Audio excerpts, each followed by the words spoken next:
since 2003. This is the Sports Source, East Tennessee's #1 sports talk show. Brought to you by Junk Be Gone and the Garza Law Firm. With your host, John Pennington. The Sports Source starts now. Good Sunday morning. Welcome into the Sports Source. Happy New Year. Happy to have you with us today. Vols played in what amounted to kind of a throwback bowl the other day. Crowd was there and into it. Both teams showed up and were wanting it and fighting for it. Wild, exciting game. That's the way I remember bowl games when I was a kid. It was pretty good. Except for the ending. That wasn't so good. Do you think we'll have anything to talk about today? We are going to discuss the end of that game, missed chances for Tennessee throughout the game. What does it mean moving forward? Does it change our view of anything? And then the last half hour today, we're going to bring in our basketball crew. We're going to talk about the reaction from the Alabama game the other night. That loss, you lead the whole way without two of your stars. So is that a good thing? Or you blew the game, so is it a bad thing? Lots to discuss on this show. Let's get right into it. First segment brought to you by our friends at the Garza Law Firm. Local attorneys are the best attorneys, folks. They know the judicial system here. They know the people in it. That's why so many out-of-town law firms in their ads try to convince you that they're local law firms. If you go to their websites, you're going to look down in the small print and say, hey, they're in Birmingham, they're in Nashville, they're in Memphis. So if you need a local attorney, and you do, turn to the true neighbor, Marcos Garza, and his team at the Garza Law Firm. They've been here, they are here. GarzaLaw.com to learn more. We appreciate them for supporting the Sports Source here. By the way, as I introduce the crew, 2022, we started in 2003. This is the 20th year. Hard to believe. So, thanks to the first wave for being here today. We have VFL Will Overstreet back with us. Will, thanks for joining us. Great to be here. From 99.1 The Sports Animal, we have Josh Ward, who you can hear from noon to 3 Monday through Friday, followed by Jimmy Himes, who you can hear from 3 to 7 Monday through Friday. And you guys have to speak in that order today. Josh, followed by Jimmy. Down there, another VFL who we got to know this year and appreciate it. We look forward to working with you for many years to come. Mr. Marlon Walls down there. Thanks for joining us. Man, I appreciate it. Good to have you. All right. Vols lose the Music City Bowl 48-45 in overtime. They had a lot of chances to win the game, but it was an official's call that everyone's going to be talking about for years and years and years to come. Much like the last Music City Bowl was talked about with, or two Music City Bowls ago against North Carolina. I was there. Yeah, you remember that one. Jalen Wright fighting to get into the end zone on fourth down. He does, but not before the official ruled his forward progress had been stopped. There's been a lot of talk about, well, the whistle blew, and or you didn't hear the whistle until after he got in, and, well, can you review that? Can you not review that? To me, all that's just kind of frivolous. Get down to the heart of the matter. If the guy doesn't make a bad judgment call, in my opinion, and that's what he did, you don't worry about all the other stuff. But some of that other stuff, Jimmy, you can't review forward progress, can you? You guys have Gerald Hodges on your show? No, you cannot. That came up with the Ole Miss and the Matt Corral situation. But it's long been known you cannot review that. Now, I'll say this. Tennessee fans will love this one. There is discussion now to make it reviewable in the future. That does Tennessee a lot of good, City Bowl tradition right there. Exactly, yeah. So every 10 years or so, Tennessee gets a new rule put in based on the Music City Bowl. But I thought it was a bad call. I thought the official, I thought you could see him raise his hand to run in before Wright reached over for the touchdown. I thought it should have been a touchdown.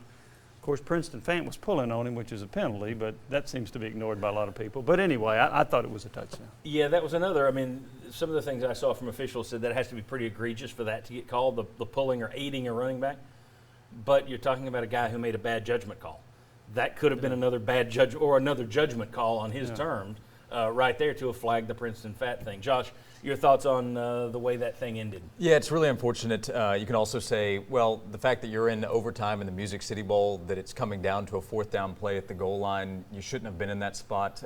But fans are upset and frustrated and should be. And I think it's also an accumulation of the Ole Miss game and some spots in a couple of games, the Pitt, the Ole Miss game. And I think fans have felt like the entire season they've been getting jobbed, right or wrong on that opinion. I think fans have that feeling. So the fact that the season comes down to that just all adds up. Yeah, well, I'm never one to spend a lot of time crying about officiating because there's a million opportunities to take the officials out of it, in my view. Tennessee had their chances to win this game. That said, this is one of those games where I'll say, yeah, you got jobbed at the end. That call. Now, there's no guarantee that you hit the extra point. There's no guarantee that you stop Purdue from scoring a touchdown and lose in 2 overtimes or whatever. Yeah. But they got jobbed on that one. Yeah, exactly. I mean, it was a bad call, and it's just like you said. It doesn't matter about can you replay it, can you not, or any of that. It's just a terrible call. It was not a good call. I didn't think this officiating crew was that great either. No. Let's face it. I felt like they were either a lower-ranking crew in the ACC or this group was just rusty, like you saw a lot of teams that weren't great at tackling, that weren't great at this and that. It's because they'd been off for a month. But this group did not look good. I mean, a lot of times when you have two one-sided, I know you could say a lot of those pass interferences were okay calls, but when it's 6-1 or 6-0 in those kinds of areas, usually you see them try to make up because there are calls you can make on either side at any point in time that are judgment. You usually don't try to influence the game as much. And so I felt like there were just certain things around that game that I didn't think that officiating crew did very well and didn't look like they were informed. Marlon, I thought there was at the end of regulation there, the lead official on that crew came out and was telling the captains, you guys have played a great game. It's been a lot of fun to be out here with you today. And I thought, yeah, because you're basically the third team on the field. I mean, you're throwing a flag on every other play, extremely active. As a former, your former head high school coach, when you're in a game like that, and let's talk about the pass interferences. At some point, don't you tell your guys, they're calling it tight. Right. Let's stop with the hands-on stuff. Because I think after the third or fourth one, you're right, they were throwing them a lot on Tennessee, but it's hard to argue when you're seeing the hands-on and you know you're getting flagged for that. As a coach, how would you have handled that crew? Well, just being in the locker room, what happens is a lot of the times the coach goes in and say, hey, look, they're calling these. It's being called this way, and so, hey, we have to go about it a different way. So it's kind of it's a situation where, as a coach, I'm pretty sure Tennessee guys was told, hey, look, they're calling these. All right, let's get in better phase as far as how we're playing the ball. And at that point, it's on your players to take hold of that and adjust their game to make sure we're not getting those calls against us. And it's kind of like do business as business is being done. That's it. Yeah. I mean, we talked about Tennessee feeling snake bit, and you go back, and some of these were legit. I mean, you go back, you had 13 men on the field at LSU. And again, Marlon was on that team. Yeah. Were you on the field at that point? I was not. I tore my Achilles that year, so I was in a boot, but I saw it firsthand. Yeah. So that was the right call, but if you're Tennessee, that goes on the wall of who else loses games like this? Yeah. The Music City Bowl where you get time put back on the clock. This thing, Ole Miss, this is the second time you had in the spot in that one. Turns out the spot looked right. I don't care who's calling it. The spot looked right. Right. But you took a touchdown off the board for forward progress in the opposite way in that game, and it hurt How Tennessee. often are you comparing forward progress calls in the year that Yes. have gone against you? And that's 2 happened to games. Tennessee. Yeah. Two games that you can say came down to a forward progress call going against you. That's pretty bad. In terms of if you're a fan, you have to feel snake bit. Let me turn this around. Is there any way that Josh Heupel would prefer the officials not get involved and stomp off that call there, and it's a touchdown, and who knows what happens?